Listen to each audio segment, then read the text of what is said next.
This is John Abrams, and this is The Variety Artist, episode 45. Today's podcast is brought to you by Audible.com. They're offering you, The Variety Artist, a free audiobook download and 30-day free trial at thevarietyartist.com/book. Over 180,000 titles to choose from for your iPhone, Android, Kindle, or MP3 player. Just go to thevarietyartist.com/book right after this podcast and get your free audiobook. Now, let's start the show. Welcome to The Variety Artist, providing aspiring artists and entertainers with in-depth discussions from top performers from all over the world. So get ready to book some gigs, make some money, and have some fun with your host, John Abrams. He cracks a bullwhip, walks on glass, juggles, lays on a bed of nails, and much more, all while singing right in tune. He's Regis Philbin's favorite act from AGT, hilarious and amazing, and a one-man sideshow. Variety artist, I give you David Darwin. Thank you very much, John. How's it going, David? It's going good. How are you? Good. We're going to talk about lots of stuff in this interview, but before we even start, you were performing under a different name before, is that right? I was, yeah. So I performed under my given name for the first, let me think about this, I guess 11 years of my career. Oh. David Smith, and there are, as you may imagine, a lot of David Smiths in the world. In fact, I was thinking about this, and I went to school with the David Smith. Yeah. And the guy down the street at Postal Annex, his name is David Smith. Yeah, I've had banks like give me the wrong card and everything. Like it's been bad. Well, that could be good, that could be bad. I wound up with more money in that account and had a moment of like, is there any way? No, there's no good way this can end. So I'm going to go in and tell them. Yeah. So what made you change it to Darwin? So when I got engaged, my wife confessed to me that she had always looked forward to changing her name when she got married because she felt that her last name was too common. Mm-hmm. Her last name was Katz. So she married a guy named David Smith. So she married David Smith. Yeah, right. And I said, I had always considered the possibility of taking my wife's last name when I got married because I always felt that my last name was too common. What we decided on was that we would find a third option, a different option that we both liked and that we would both switch to that. Oh, so does she go by Darwin also now? She does, yeah. Oh, okay. Yeah, so I legally changed my name shortly before the marriage so that when we got married, she could easily legally assume my new name. Gotcha. Which incidentally is a huge pain in the butt process. When you're a man, like changing your name means like going through a whole bunch of agencies and convincing all of them, like, no, I'm not running from the law. I swear. I'm not running from alimony. I'm not running from, My friend, I won't even say his real name, but he changed his name to Buster Balloon. Mm-hmm. He actually changed his name from a regular old name to Buster Balloon. So now it's on his passport and everything. And he gets questioned when he goes to another country. I'm sure. Yeah, they look at his passport and they say, Buster Balloon, really? I remember when I was a teenager, like I got into this period of where I started listening to Bob Dylan music, and my dad, like I hadn't realized, was like an old Bob Dylan fan. Mm-hmm. And like I found out, that's not his real name. Like he left home when he was 18, a month or two later, like he shows up in New York City. And by then he had started using the name Bob Dylan, and now he's legally changed it. What is his real name? I think it's Robert Zimmerman or something. Or Richard Zimmer. I forget exactly. It's embarrassing that I don't know that off the top of my head. That's okay. I remember saying to my dad, I wonder what happened in that month or so that made him change. Yeah. And my dad was like, I think that he was inside, he was Bob Dylan all along. I think there was a Bob Dylan inside of him. Yeah, that he just had to let out. That's kind of how I feel about it. I always felt like David's on my website. It used to say like David Smith. It's a common name for an uncommon man. Oh, that's actually not a bad tagline. That was not a bad line, but it wasn't worth keeping the name to keep it. Well, now since we're talking about your website, for people who have not seen you before, what types of things do you do? My show is largely a comedy juggling show.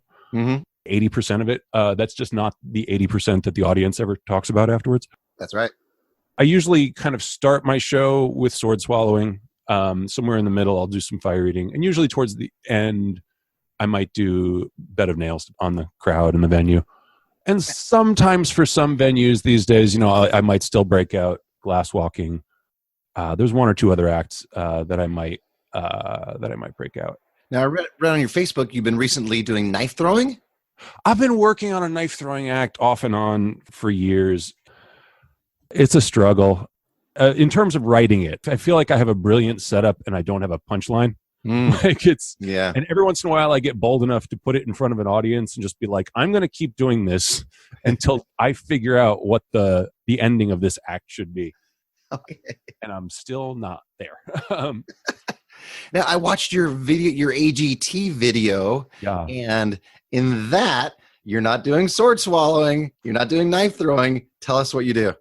Yeah, so my AGT footage is, at this point, sort of a weird blessing and a curse for my current career. I was on the first season, that was 2006, and a lot has changed in my life since then. So I was on twice. In the first round, I did my comedy contortion act, which is still what I am sort of best known for, I would say, in the industry. And what most people don't know, I think at this point, is that I've stopped doing it. Oh, in the past year and a half, I guess. Like, I'm just too old. Like, I can't do that act anymore. well, tell us what it looks like. Right. So I auditioned in New York for AGT, in their first auditions, their first open auditions.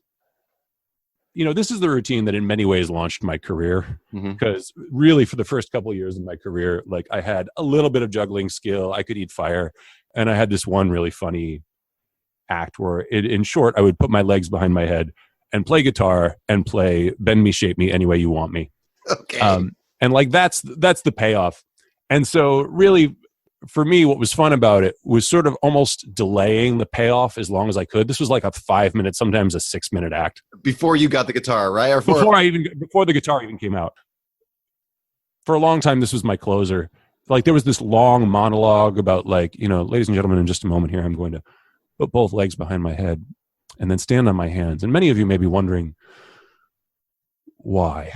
Yeah. And I think that the answer lies in my childhood. And I'd go on this long, you know, and talk about how, you know, I you know, I'm somebody who needs your love. Yeah. Well, that's the smart way of going about it. Most of the great entertainers, you know, I'm a magician myself. And if you break down any magic trick, the trick itself only lasts seconds. Yeah, seconds, exactly. It's the lead up and the build up and the hilarity that ensues. Penn Jillette talks about how, like, you know, juggling the broken bottles takes 10 seconds, but he builds it for 10 minutes. Right. Exactly. So yeah, so that was sort of the cornerstone of my act for many, many years. And when I went on AGT, you know, I did a very shortened version of the monologue. The producers came out and they were like, yeah, that's great. But how about we just skip the monologue? We're just going to have you come out on stage. Legs are already behind your head and you just play the guitar. I said, no. Yeah. No, we're not going to do it that way. Well, we think it would be better. And I was like, okay, but no. Yeah, no, we're not doing it that way. Yeah. The top producer, I forget what the dude's name was, but, like, you know, some British guy walks out and he's like, yeah, but it might not make air if you don't do it the way we think it would be best for television. And I was like, I don't care if it makes air. It's absolutely immaterial to me if it makes air. We're doing this my way or we're not doing it. He was like, okay, fine, you make the call. So I did it. They voted me through the next round. And, you know, like, I get together with my friends, like, you know, they're like, yeah, it's going to air on this date. And when it makes air, they only actually air the part they wanted, just the last, you know, seconds of it. So no matter what you did, they're going to cut. You know, they cut the entire monologue, right? Yeah. I wouldn't have gotten through to the next round without the monologue. It wouldn't have played well without the monologue. So I'm glad, in some ways, you know, for my own pride, that I stuck to my guns on that one. Sure. Even if the, you know, result didn't come out exactly the way I wanted it to. Yeah, but then there's something to doing a routine, working your way into a routine also. Totally. Yeah. Jumping into the routine or jumping into the magic trick or in your case, the guitar playing. It's not as effective. No, of course not. To be honest, when people book me for, we need you to do a short show, you know, like 20 minutes, it's weird for me. Like, I'm so used to doing like 45 minutes to an hour. Like, I feel like, dude, they're not even warmed up for the first 20 minutes. I get a lot of those where my shows runs around 45 minutes and I get a lot of those 25, 30 minutes. I want you to do 25 or 30 minutes. I'm like, okay, I'll start 15 minutes in. Yeah. Because that way I have the last part of my show and I go straight through.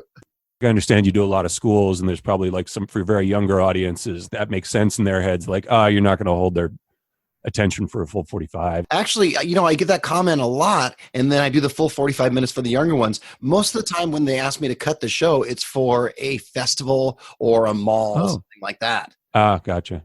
Yeah, if like when I'm doing like a county fair, they're on like a half hour schedule, and you need like 5 minutes to get your stuff off. You need 5 minutes to get the next guy's stuff on stage. Right. Yeah. Exactly. So you make it through the first round of AGT with the legs behind the head thing. And then the second round. Yeah. So I had a friend at the time, a dancer who I had taught to do some fire eating and whip cracking and whatnot. We did a routine to, there's an old Tom Lehrer song. If you're not familiar with Tom Lehrer, audience, pause this right now. Go to YouTube and watch everything Tom Lehrer has ever done. And how do you spell that, Lehrer? Lehr. It's a weird spelling. That's a good question. Yeah, I remember it being a weird spelling. It's like Lehrer or something.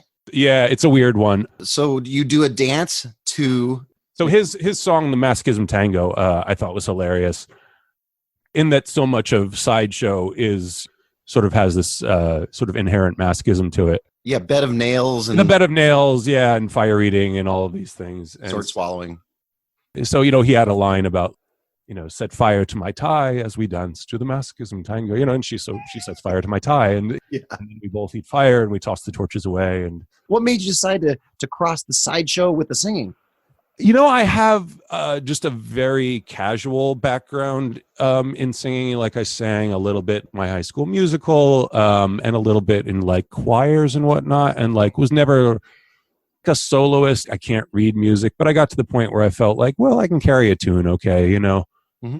I have a lot of respect for professional singers. I know enough to realize like, oh, wow. I like the difference between me and a singer is really huge. I enjoy singing though. And there have been times in my career where I've found ways to kind of bring a little bit of I guess, musical theater in a way to my variety performances. So it gives your performance more variety. In a sense, yeah. It's an unusual mixture, and I enjoy it. For a while, I was working on what I thought of as the reversed role, Let It Go. I was singing Let It Go from Disney's Frozen. Yeah. With slightly rewritten lyrics to be about fire and eating fire while I was doing it. Okay. Which I really loved and played well to a lot of the family demographics that I was performing for at the time. Yeah. The finale of it was like I was trying to like hold the last note while holding the torch in my teeth. Okay. Which is a cool moment, but really challenging in terms of not burning your lips. I'm sure. There's a certain amount of exhaling you have to do to keep the torch lit but not burning you. And that amount of exhalation, I've discovered, is often subtly different from the amount of exhalation necessary to sustain the note I was trying to sing.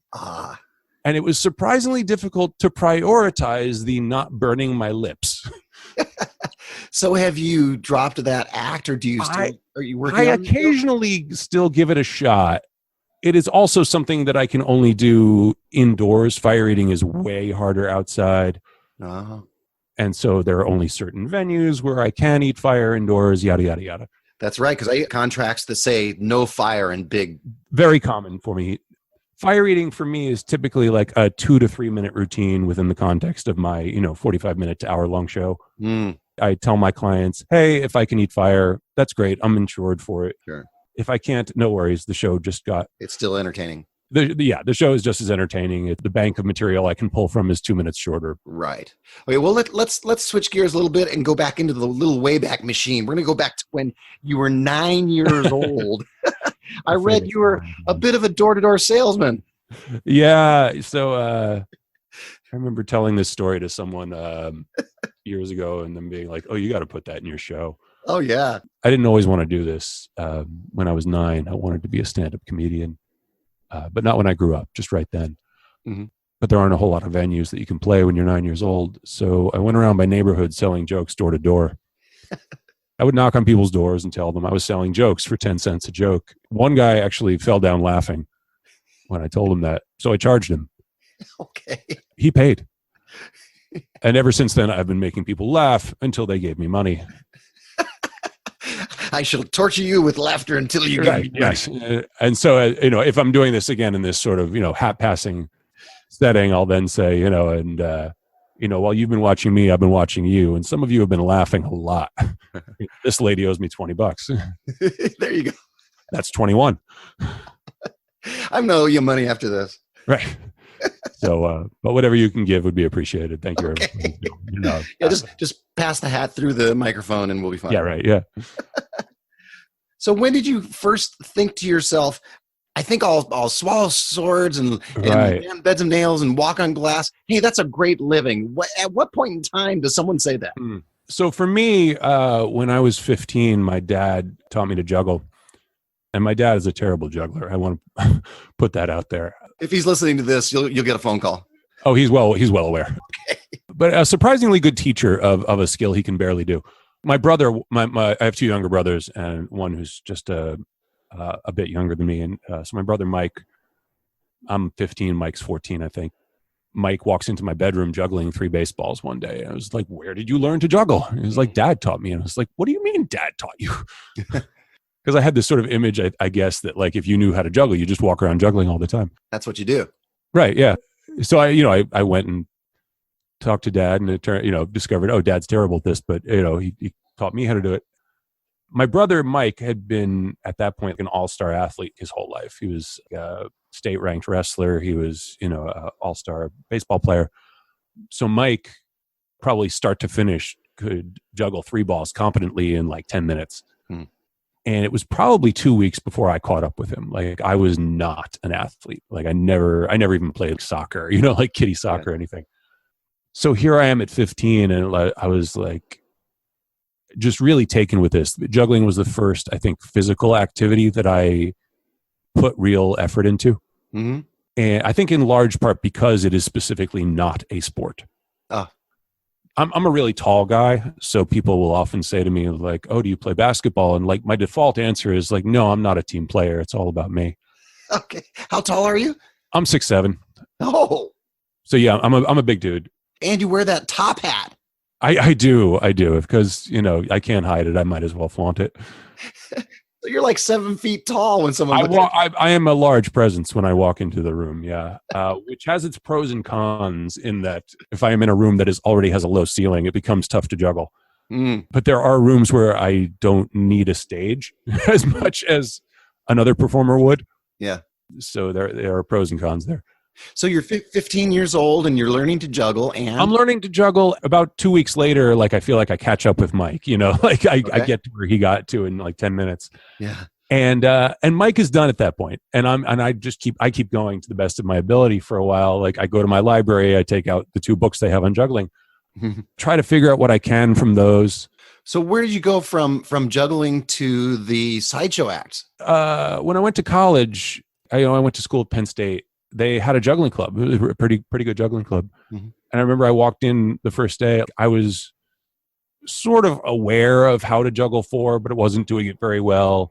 But like I walked in the first day and there's a dude running like 6 balls really well. Oh man. So there's a lot of skill, pretty high skill level among the dozen or so guys who were showing up there regularly. And that was the first time that I really hung out with other jugglers and found out that I wasn't as good as I thought I was. Yeah. And then, a year or 2 later, I met the guys who had created the Performing Magicians Club, which they specifically called the Penn State Performing Magicians to distinguish from Magic the Gathering. Okay. Yeah, that's right. Popular at the time. So the Magicians Club was different. The Juggling Club were guys who were very technically good jugglers who had zero interest in performing as jugglers. And this is something that one of the many differences sort of culturally between like the magic world and the juggling world is that magic doesn't happen without an audience. What's funny about that is that I know a number of people that are in magic rings, which are little magic clubs that sit in their basement, and they are amazing at cards and coins and different things, but don't perform in front of an audience. So I don't know if that is necessarily a difference. You just never see those guys. I guess with magic, my impression was always that there was a certain amount of people who liked to like join the clubs or read the books because they wanted to know the secrets, either figuring out the puzzle or just, paying the money and being like, I need to know. I want to know how that's done. And nowadays with YouTube, it's so easy for someone now to type in, if they know the right thing to type in, take a look and find out how it's done, and it satisfies that itch. So yeah, you're right. There is that there. But yeah, so in the juggling world, there's, a huge number of people who are way more skilled than I will ever dream of being, who have zero interest in ever performing. Yeah. But in contrast, the Magic Club at Penn State was all guys who wanted to be professional magicians. I think all of them are at this point. So what makes you decide, I'm going to start sword swallowing? Let me think. I guess two of the guys in the Magic Club knew how to eat fire. And so they taught me that, like in a parking garage, like at Penn State one night. And after I, sort of learned some basics from the one of them, like he's like, one of the other guys is like, hey Scott, why don't you do a blast? Takes a swig of lamp oil and, spits this big fireball, and then like some smoke detector in the parking lot goes off. And we all grab everything. And like the one older guy in the group is like, guys, don't run. It makes you look guilty. Yeah. Anyway, funny memory that was good. So I started eating fire. And then there were a couple of really great sideshow acts who had come to Penn State at the time, had really great on-campus programming. So we'd see, a lot of variety acts every week. They brought in great magicians and hypnotists and jugglers. And two of their regular acts, they'd bring back every year were Todd Robbins, who was a huge influence on me, and Harley Newman. Oh, okay. That was going to be really embarrassing if I didn't pull that name out. Another phone call that you get. Yeah, right. Well, that one would have been way more embarrassing to me. So yeah, seeing those guys essentially every year for 4 years was really big. And, Harley, especially in the way I don't know if he does this anymore, but back then, the bed of nails was a big part of his show. And after his show, he would be like, yeah, if anybody wants to come up and lie down on the bed of nails, go right ahead. Oh, that was a great experience for me. And like after, I guess, one or two tries of that, I was like, I can just build one of these. I already know I can do it. What's stopping me is just, an afternoon of hammering. Yeah. So now you have juggling under your belt. I've got some basic juggling, so I'm like 19, 20 years old. I've dabbled in magic a little bit, enough to realize I don't like it. Magic to me is so much higher risk than juggling is. Like I always say that if you drop a ball while you're juggling, in some ways it makes the show better. The audience realizes you're not perfect. In some ways, like overcoming that obstacle can make it a more interesting show. As long as you, I feel like in that moment, like let the audience know really clearly, like I'm not defeated by this. Right. I'm not concerned. Yeah, I was just talking to Nick Lewin about this, who's a magician. And we were talking about how when you do make a mistake, or it appears that you make a mistake, it'll actually draw the audience in more and make you... It can. Yeah, it can draw the audience in more. Right. So when you're successful at the very end, it's an even bigger moment. Yeah. Dave Gillies, great juggler here in Philly, who is one of my big mentors. He likes to tell young jugglers, when you drop the prop, whatever it is, the tendency is to, like, out of shame, look at the prop, like look away from the audience, look down. Yeah. And even or just, look down at the thing you just dropped. Like practically, I want to grab this quickly and then, pick it up and go back to what I'm doing. He's like, but before you start doing what you're doing, and in his mind, like right away, as soon as the prop hits the ground, look at the audience, like make eye contact with them. He's like, the most basic thing you can do is when the prop hits the ground, turn to the audience, make eye contact with them, smile, connect, and say, whoops. Yep. Let them know I am not defeated by this. And then go pick it up and do what it was that you were about to do, especially in a street performing setting where the audience can walk away. Yeah. That is the moment where you have to let them know, no, I'm still good. I've got this. In the magic world, we have what's called an out. If something doesn't go right, you always have an out. Yeah, there's certainly versions of that in my show. I know a lot of jugglers and magicians that make that happen. Yeah, there's a bit of that in my show, which is tough because if you have intentional drops, there's only so many real drops you can afford then. Yeah, that's right. That's true. So you have to be pretty confident in the rest of your material to put in intentional drops. One of my favorite things I was watching your videos, and you do one routine. I don't know what you call it, but I call it kid juggling. Yeah. What is that? Tell us about that. Oh, that's an old street performing bit. Yeah, Juggler's been doing that forever. I've never seen it before. So what does that look like? Typically, the way I do it is, I get a little boy out of the audience, tell him to, hold his hands up. And there's again, a whole bunch of shtick that goes into setting this up. But basically, I tell the kid, I'm going to pick you up and juggle you. And the kid has to be like cool with this, you got to get the right, like a boy of the right age is like, all right, let's do this, Mm-hmm. And it's one of those things as a performer, I'm sure you realize this, like, it's so funny to me that I can't pick a girl out of the audience for this. For any routine, a boy is better or a girl is better. Right. Yeah. And so for this routine, like if I were to pick up a little girl out of the audience would gasp. Yeah. And be like, oh my God, what is he doing to that poor little girl? But if you pick up a little boy, they're like, oh, that's hilarious. Crowd psychology, trial and error crowd psychology is so much a part of what we do. Yep. But anyway, so I, this is one of those things where it's absolutely adamant, have to pick a boy. No boy in the audience. This trick doesn't happen. Yep. I pick up a kid on one arm, like sort of my forearm around him, his belly. Mm-hmm. And, so I've got him on one arm and I've got two beanbags in the other hand. And I'm juggling the two beanbags in one hand.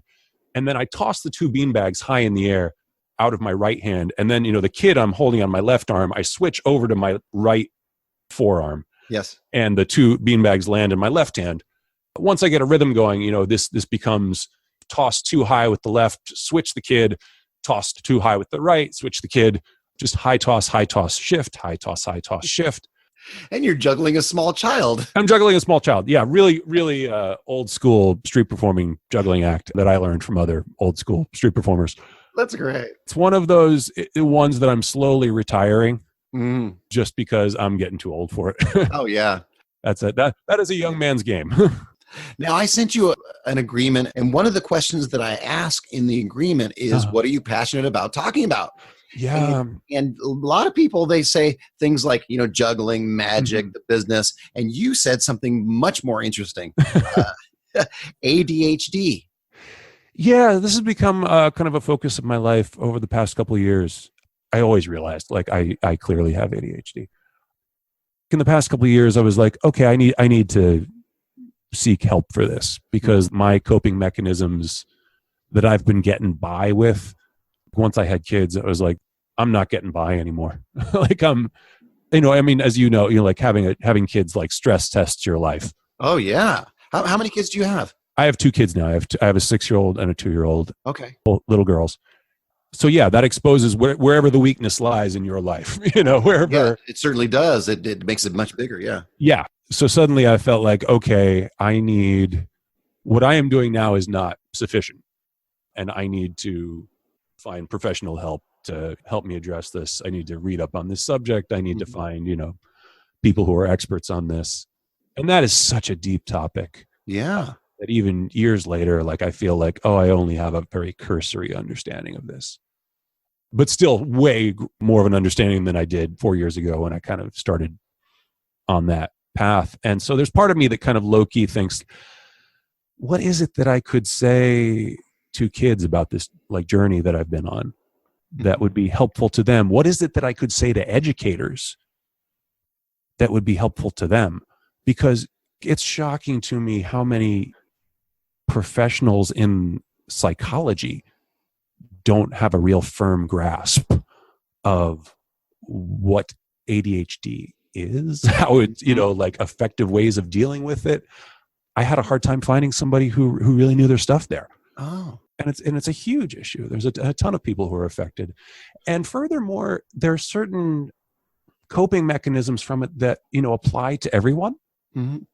People who are wired like me need more help with organization, need more help with managing their either absent-mindedness or impulsivity or both. Mm-hmm. Those are things that everyone deals with.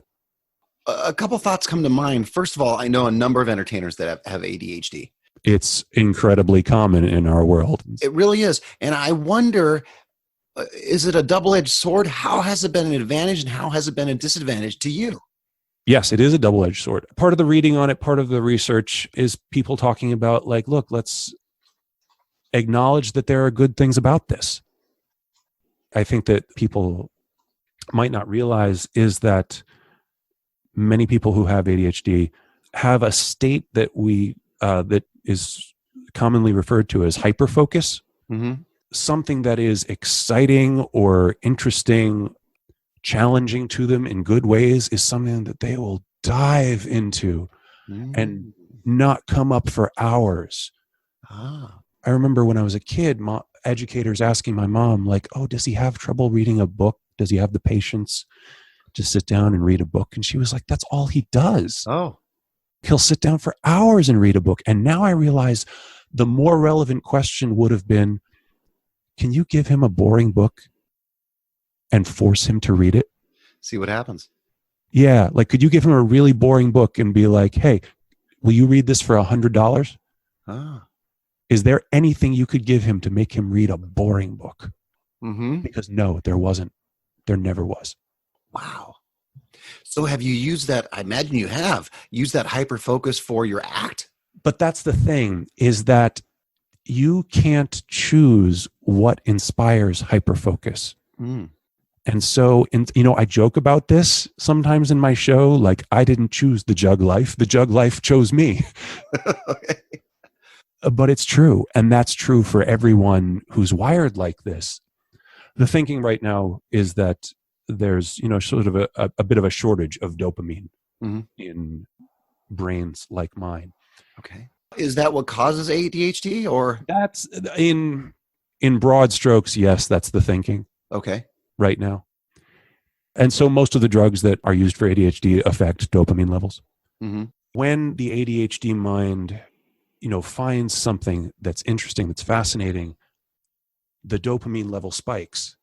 Okay. And suddenly it's at levels that make them feel good, that make them feel comfortable, that make them happier. Okay. When their baseline dopamine level is raised by medication, then they can start making decisions about how to spend their time, not based on like, ooh, this just made my dopamine spike, I'm going to do this for the next 3 hours. Then they can actually make decisions based on like, what's the best and most useful use of my time and effort for the next 3 hours? Right. But if you are short on dopamine and miserable without it, because then whatever spikes your dopamine is what you're going to spend time on. The shiny thing that just passed by out the window, ooh, spike of dopamine. Like, whatever you were doing is suddenly not important. You just had a spike. And you're going to let go of it. And so all of your priorities are based on, ooh, I just got a little hit of dopamine. Mm-hmm. And so, yes, it means, squirrel. Like, yeah, it means being easily distracted from anything that is in any way boring or even just mildly interesting. By something that is more interesting. But it also means when something is really fascinating to you, a good book or a challenge like juggling, where you can sort of set your own levels. Like, what am I going to work on today? What's a fun juggling challenge for me today? I'm going to work on 4 balls, in this pattern today. Yeah. Because that's a level of challenge that is fun for me. And you get to set your own level there to find a challenge that is just right for your current level of ability and interest. That makes complete sense why it's a double-edged sword, because Yes. you do have that hyper focus, but also your hyper focus can be over there or over there. Exactly. And suddenly there are bills that have gone unpaid. Suddenly there are, stuff that's piling up. Suddenly there's emails that you have to send to clients who are trying to get in touch with you. It's largely for my personal life. That I was inspired, like having kids made me feel like, oh God, I am just drowning under all of the responsibilities that I'm not keeping up with. Sort of tackling this problem has begun to have payoffs in my professional life as well. Some of it has been just accepting that, as difficult as it is to afford, I've got to outsource some of this office work to someone, who's more detail oriented than I am. Who can make sure that my calendar is well managed. Yeah. Not just that everything is in there, but that I have figured out what the drive times are going to be like, and when I'm leaving, when I'm getting back, how much time I have to take for, from this show to this show. Someone with absolute attention to detail has to be dotting all those I's, crossing all those T's. Sure. Do you have somebody like that now? I do, and it has been life-changing. Has it been? Oh, my God. And probably career-changing, too. Yeah. Yeah, and you know what? It's funny. It's made me more... I'm doing more marketing now. In a sense, I did very little marketing throughout most of my career. It was largely word of mouth. A lot of it, I think, it comes from like, I'm so much more confident now as a businessman. Yeah. With the business end of my show business.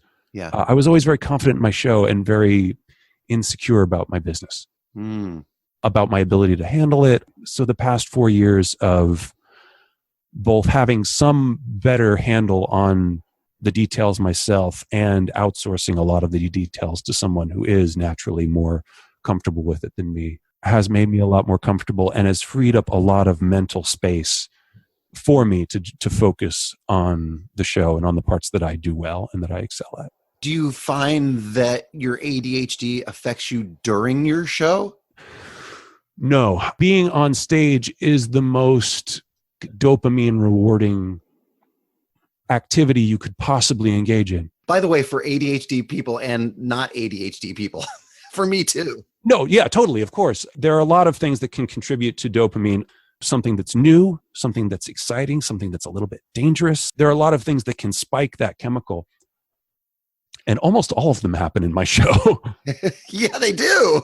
That's not accidental. That's me following my bliss and following. This is all suddenly making sense. Yeah. Yeah. And so one of the dangers of being someone with ADHD is so often there are risk-taking behaviors you can find in life that are not sustainable. Like my sword swallowing is, I feel like me finding a risk-taking behavior that is actually the healthiest use of my time. Yeah. That I could have come up with. Sword swallowing and the whole thing. Bed of nails. I know very old sword swallowers. Yeah. There are guys who've been keeping that going for decades. It's not something that ages you. Not if you do it right. We're going to move on to a fact or something John just made up. Sound like something fun? Sure, let's do it. Is it fact? Or is it something John just made up? Here's what's going to happen. I'm going to read a headline, and you're going to tell me whether it's true or not. And if it is true, tell me a little bit more about it. Sure. All right, here we go. First headline. An MC once surprised David by putting a scorpion on him.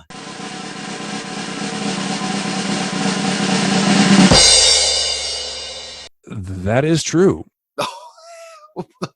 What happened there? I don't know if you've ever been to a juggling convention.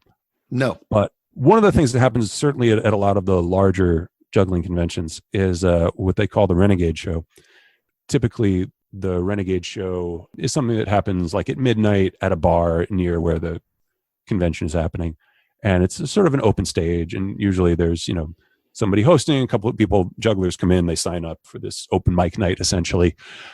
And because it's a late show, because people are drinking, usually do some of the weird, sort of off-color stuff they've got in their repertoire. So I'm there doing my comedy contortion act. Mm-hmm. Mark Fay is hosting the Renegade Show that night. Mark toured with like the Jim Rose Sideshow. Okay. Mark's like super high-skilled juggler, but also like a guy who will balance a lawnmower on his face and people will toss heads of lettuce into it while it's running. Wild act, wild guy. So I'm there with both legs behind my head. I'm not playing guitar yet. I'm still doing my monologue. Mark Fay walks out on stage, places a live scorpion on my groin. Oh, keeps walking, walks off stage. And you have your legs behind your head. Yeah, I'm in a compromised position. And the audience just cracks up, thinks this is hilarious. And I'm just, as the performer, looking down at this scorpion thinking, okay, what is the funniest thing I can say right now? Yeah. And absolutely nothing comes to me, which is actually in a way fine because the audience, like I said, is just rolling in the aisles. And my friends in the back of the room are at a table, like talking with each other the rest of the night. So what is it that Dave should have said in that moment? Yeah. And my favorite one they came up with is, you should have just looked down and sighed and said, not again. Yeah, there you go. All right, let's go on to the next one. Yeah. David once ate a light bulb.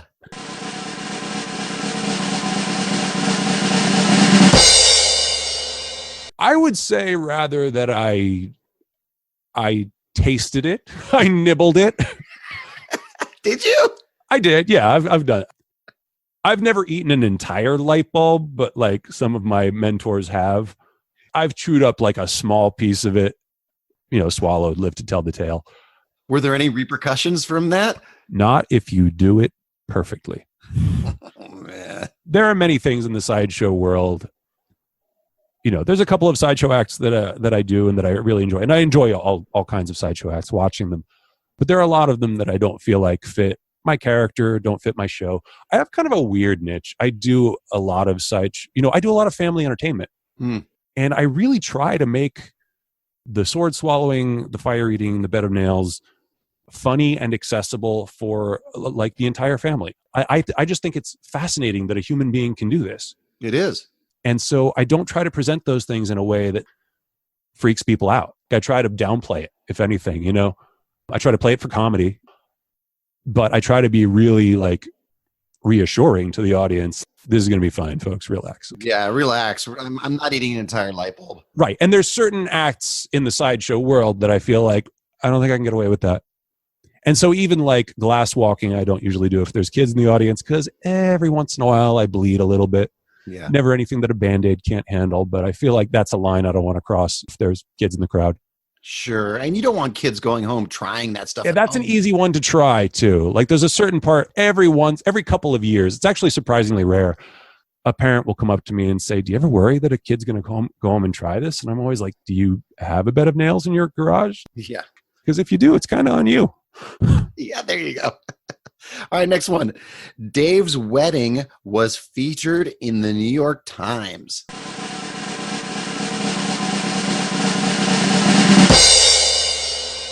That is true. Oh!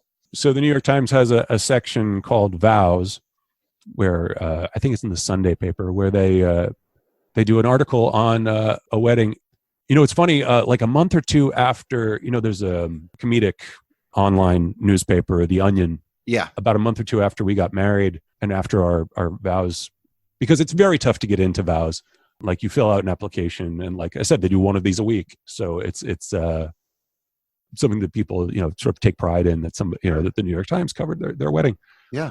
And so like a month or two after our article came out, The Onion did an article that was like, the headline was, lavish, quirky Jewish wedding, still not lavish, quirky, or Jewish enough to make the New York Times vows section.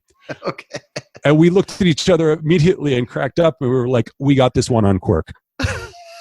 You do? Yeah. I read the article and I wanted to point out a couple of things in it. Sure.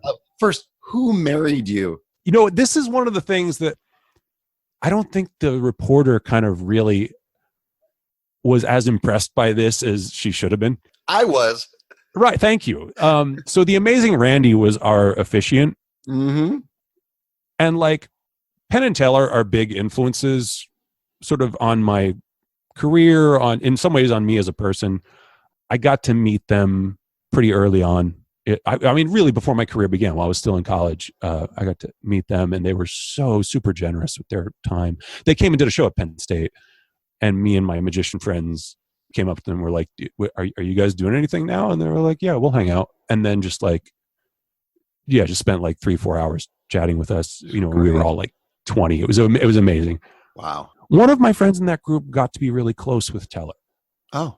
Teller is from Philadelphia. And me and him, we moved to Philadelphia after Penn State. And Teller would come back and visit his parents every once in a while. And we became one of the handful of folks that Teller knew in Philadelphia.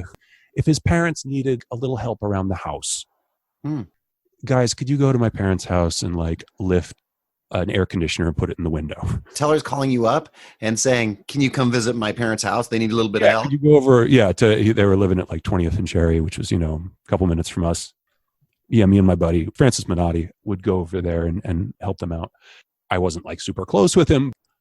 I had a phone number for Teller, and an email address for him. And my wife, while, not a magician, her dad had dabbled in magic a little bit and was a huge James Randi fan in terms of his work as a skeptic. Okay. So she grew up with her dad reading her Flim Flam and other James Randi books. By the way, for anybody listening to this who doesn't know who James Randi is. Oh yeah. It's a whole nother podcast, but I'll be quick. Oh, totally. He's the guy that, did he offer, I think, $1 million or something like that? Yep. $1 million if anyone could prove to him under his conditions that they had psychic powers. And every once in a while, somebody steps up and attempts it. So far, he's no one has passed. So there's many YouTube videos of him disproving psychic powers. Yeah. So look at those after this. We'll move on because we can go hours. Right. Yeah, of course. That's a deep rabbit hole to jump down. But so anyways, it's from that work that my wife knew him. Mm-hmm. And when we were talking about planning our wedding, like there was a moment where suddenly she was like, do you think James Randi would officiate our wedding? Yeah. And I was like, wow, that's a long shot, but I know who to ask. And I sent Teller an email and said, hey, do you think James Randi would be interested in officiating my wedding? And he was like, hang on, let me call him. 5 minutes later, he emails me back. He's like, yeah, Randy's in.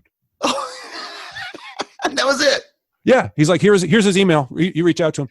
And I wrote to James Randi and said, oh, thank you so much. Teller tells me that you'd be willing to do this. And Randy wrote back to me and he's like, yeah, I do whatever Teller tells me to do. He scares me. And so, okay, so James Randi marries you, and then you get married, and now you're walking back down the aisle. So my wife is Jewish, and so there is the tradition of stepping on a glass, right, and breaking it. And so, I stepped on the glass, I broke it, and then I gathered up all the broken glass, poured it into a pile of larger broken glass, kicked off my shoes and socks, picked up my wife, and carried her across the pile of broken glass. Yeah. Oh, perfect.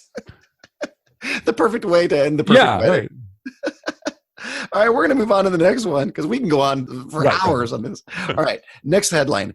David has posed for the covers of over 50 romance novels.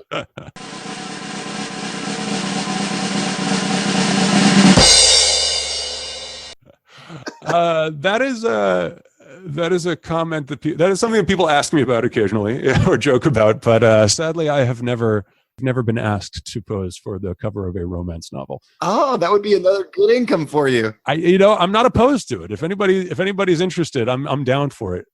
I should probably hit the gym a little harder if I'm gonna. I do have long hair. That is kind of a signature look for me. It has been since high school. Yeah, tall, good-looking, long hair. Yeah. Oh, thank you. Well, wait, did this just get weird? This guy. It's been way worse than this. This is only marginally weird. All right, well, we're going to go on to the next one. This is the last one. Okay. Dave once asked a volunteer to put her left arm around his neck, but was in for a big surprise.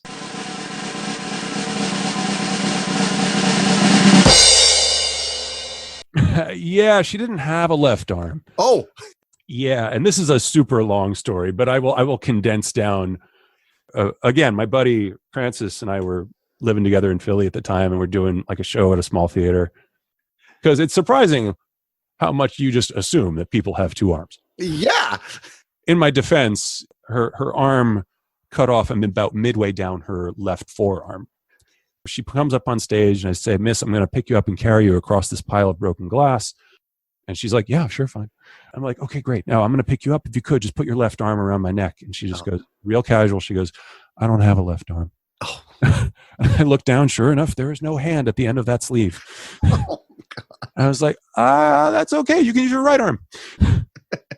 And this was a show that we did maybe, I don't know, it was a long weekend. I think we did like 4 or 5 shows, runs of this little 2-person show we did in this theater. It's a small theater. It's like 40 seats. This is one of those shows where you look out into the audience and before the show starts and you're like, there's 6 people in the crowd.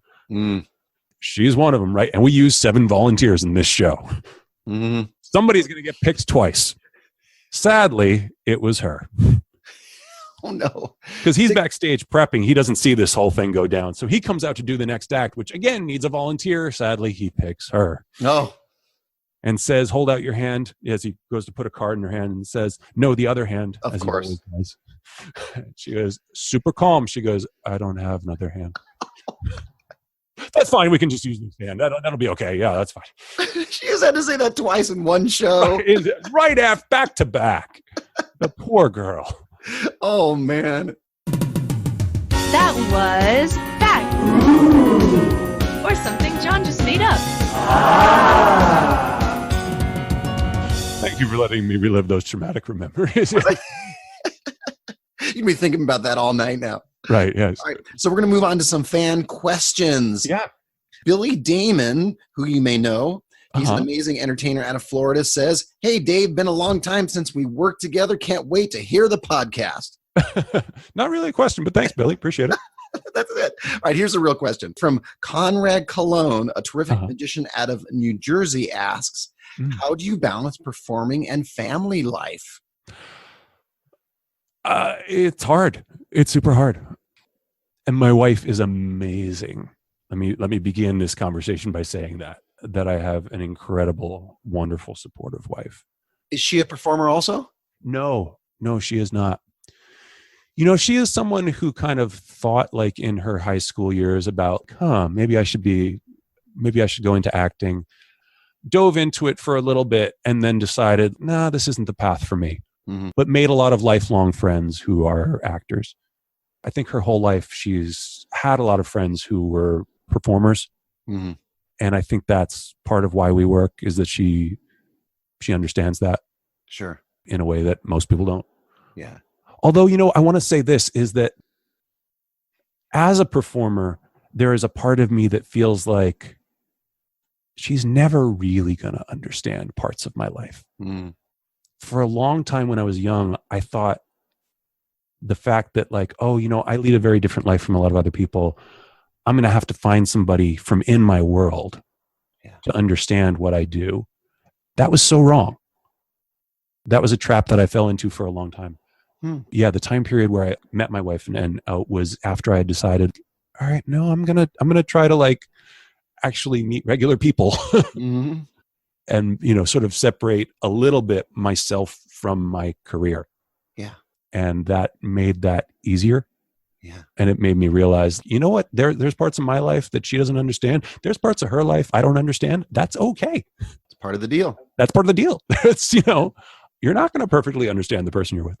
Of course. That was a revelation to me. So she really helps. She really helps balance that. She family really life. bends over backwards to do everything she can to. Oh, pardon the expression. Yes. Yeah. Right. As a former contortionist. Yes. But there are limits, as understanding as supportive as she is to what she can handle, especially now with 2 kids. Especially now when opportunities come my way that involve any significant amount of travel. There's a discussion that has to happen about, okay, is this something that we can handle? Is there anything that I can do to make this easier, on you in terms of the childcare while I'm away? Can we get a lot of babysitters scheduled? We have family nearby who can help to a certain extent, but again, we lean on them a lot for this sort of thing. So how much can we afford to lean on them? So yeah, that's a constant struggle.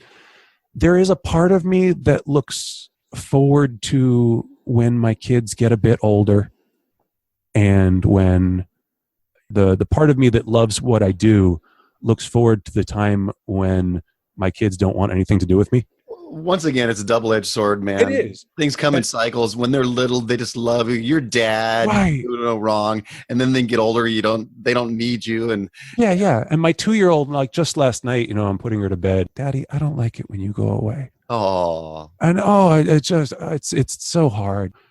I try to just keep, a real even tone of voice and let her know that, sometimes Daddy has to go away, but Daddy always comes back and, I'll give you big hugs when I get back. And, And sometimes mommy has to go away for a little bit, and that's okay. Sometimes my wife has business trips, but it's hard. Yeah. And it cuts right to the bone. It does. Yeah. That's why I started doing school assemblies. And I get it. Yeah. No, I salute you. That's a strong decision as a family man performer, just to try to figure out how to stay home as much or close to home as much as you can. Right. And on the weekends, be able to spend the weekends with the kids, which is rough for entertainers. It is. And that's a noble goal and a great goal. And it's a daunting one for me. So much of the work that I really love to do and would love to do more of it would involve more travel. Right. Sure.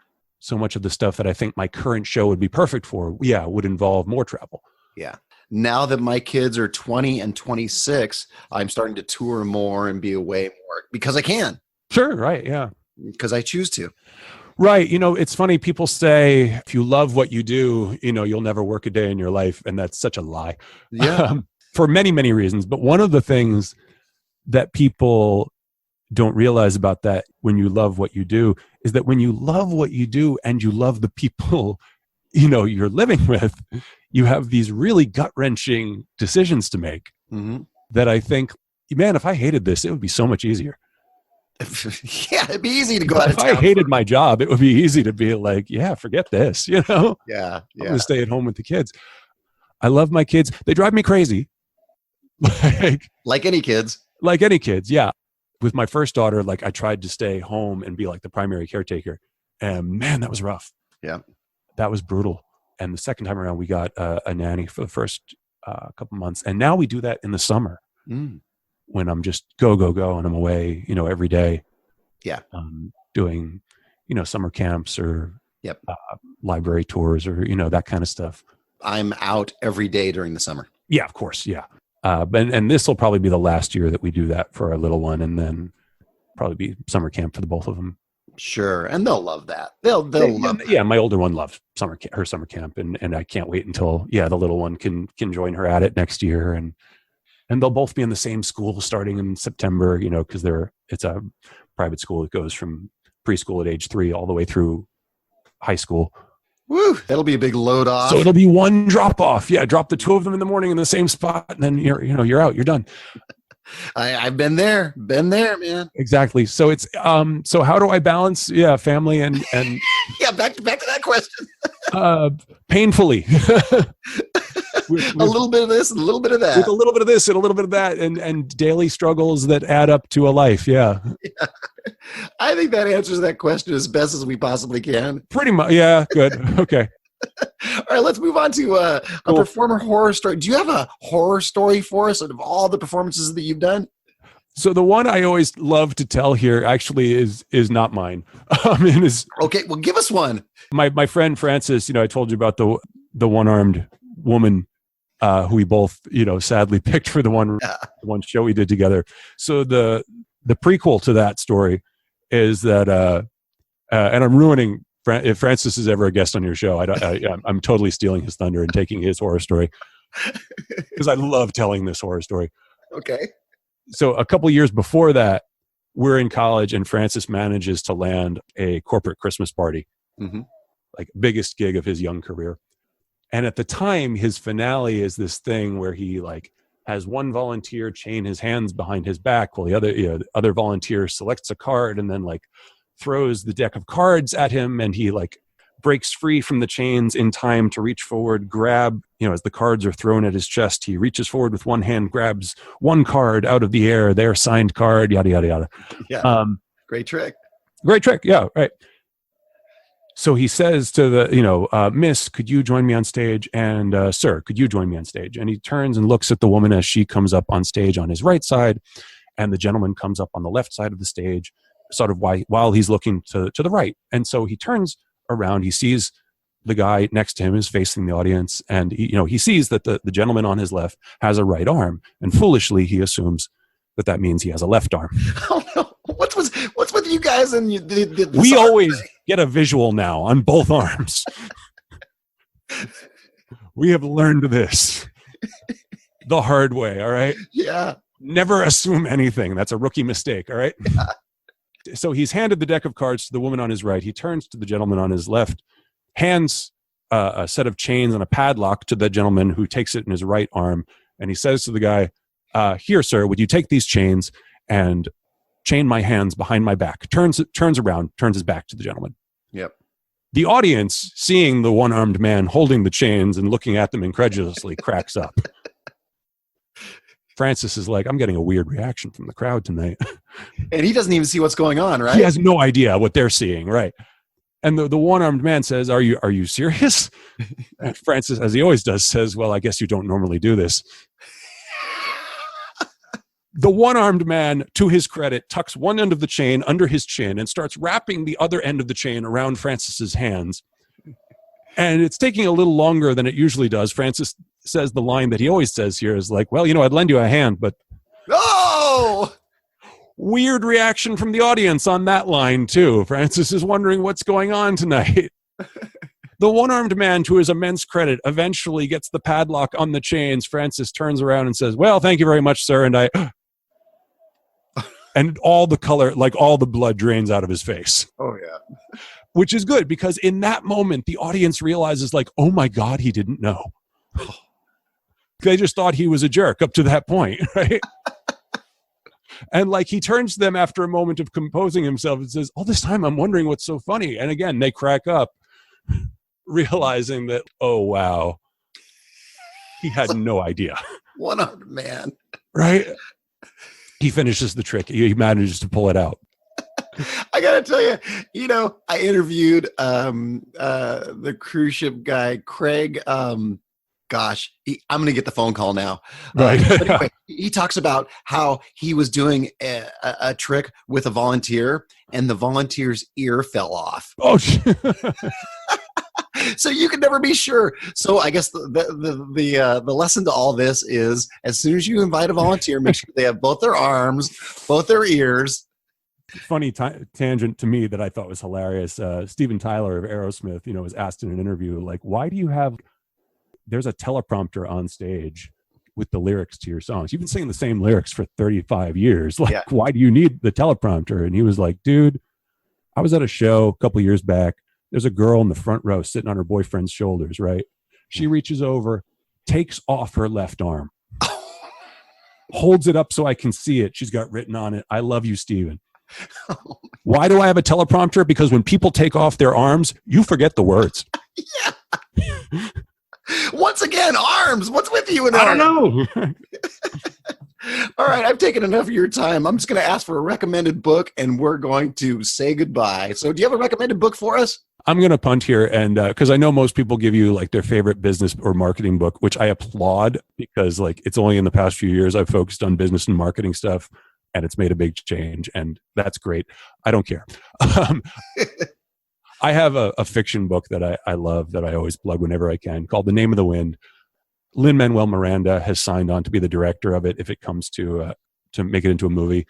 So hopefully in a few years, this will come to the big screen.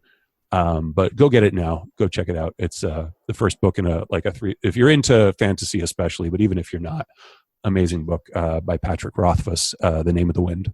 Cool. I'm going to put that on the show notes. Please. For your podcast. Also, I'm going to put the spelling of, is it Tom Lehrer?